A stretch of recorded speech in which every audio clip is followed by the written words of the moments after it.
Well, no, she's a little sloppy with her homework. Dad, get off the phone so we could eat. No, she's a top student. Yeah.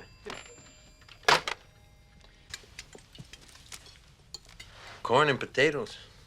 What happened to the lomo montado pica lo macho?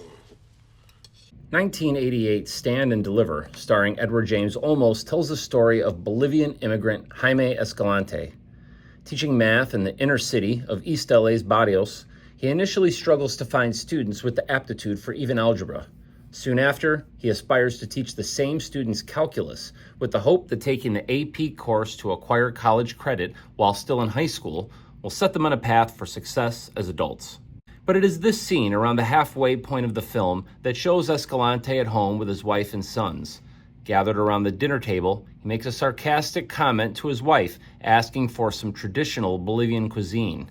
I don't recommend criticizing any woman's cooking, even in jest, for fear of deadly and warranted retribution. But his mention of these unknown dishes always intrigued me, so I decided to scratch the surface and try to learn more. I had trouble following the spoken names of these recipes, so I consulted the screenplay for clarification. I'm not sure if the writers fumbled the names, or perhaps Edward James Olmos had trouble with his Mexican heritage, leaving him unable to interpret this similar but alternate Latino culture. It seems he is referencing two individual dishes as one. I'm not sure if an "or" was intended to separate them, if this was just a blunder on set or in the script. Furthermore, the second dish is either mispronounced or incorrectly written on the page. Let's take a closer look. The first dish is lomo montado.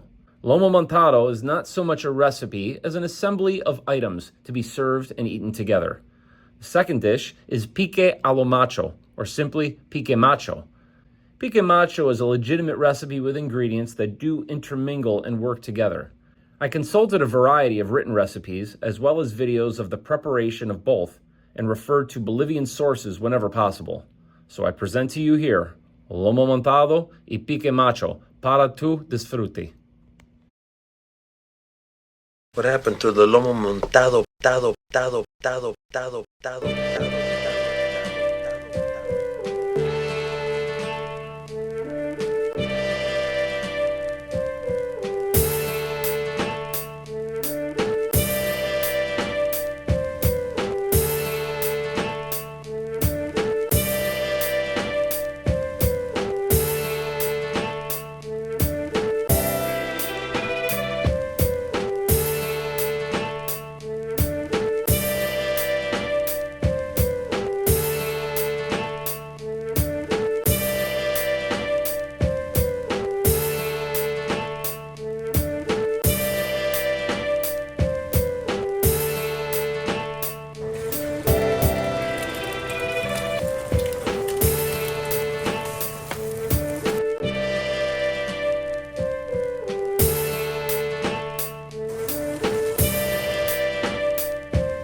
Lomo montado está aquí. First things first, let's get into these fries. I watched many recipes and read many recipes, and I, of course, gravitated towards those that I knew were Bolivian in origin. Nowhere did I ever see these referred to as papas fritas. They would just say papas, drawing the distinction between a fried potato and a French fry, which some would argue is the same thing. None of those recipes used an air fryer, but I sure did. It's not really a recipe, it's just an assembly of items onto a plate that's been given a name. The beef that I saw everyone using, some were on the extremely thin side. I went sort of thin, but not crazy thin. That's quite good. I paid like $5.50 for two of these, so you can't beat that. This onion tomato, I'm gonna call it a relish, is interesting. It's like a condiment, a separate entity. I seeded the tomatoes completely because I didn't want it to be a wet mixture. I should add that these are the first garden tomatoes of 2024. They add a really nice acidity to these onions. Within this palate, the acidity comes forward and it's very pleasant. And then you've got a serving of rice and an egg, and that just kind of is saying, I'm really hungry. That's not about like gastronomic braggery. let's just put more food in the plate. I like the idea that it's kind of just a recipe in spirit. There's no real procedure here. It's just cook 1, 2, 3, 4, 5 things and put them together and eat it. That's fun. And better than corn and potatoes. Pica lo macho, chon, chon, chon, chon, chon, chon, chon.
My tribute to one of my favorite movies, Stand and Deliver.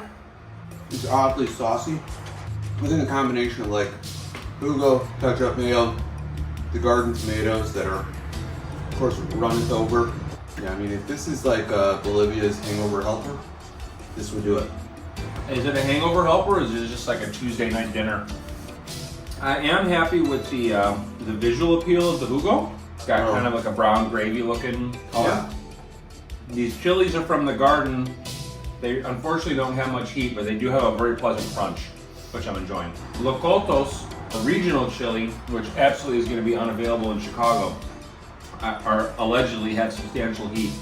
No, I really respect the sensibility that this could have been a really heavy dish of just meat and potatoes, and the idea like onion, chili, tomato adds a lot of freshness to it. I mean, it's almost 50% meat and potatoes and 50% salad. Well, I don't think anyone should be confused. This is like the grand piano of dishes. This is not a light lunch. I'm really happy with this cut of beef. I was really unsure what to use. This is somewhere between like a quick cooking steak and a braising meat, like a chuck roast. So it's got some toothiness to it, but it's not total boot leather. I don't know what you season your fries with. Getting into the Hugo, I was worried I'd taste a lot of beer. I taste no beer, so I don't know what you season the potatoes with, and maybe that's an important factor. But holy shit, it's delicious. Salt, pepper, chili powder. That's it. If you came home from the bar, you would still need several ice cold beers to wash it down. This is hearty. This is delicious. On that note, thanks for watching and enjoying our Bolivian dinner. It's been a pleasure making a lomo montado and a pique macho con mi hermano. Catch you in the next one.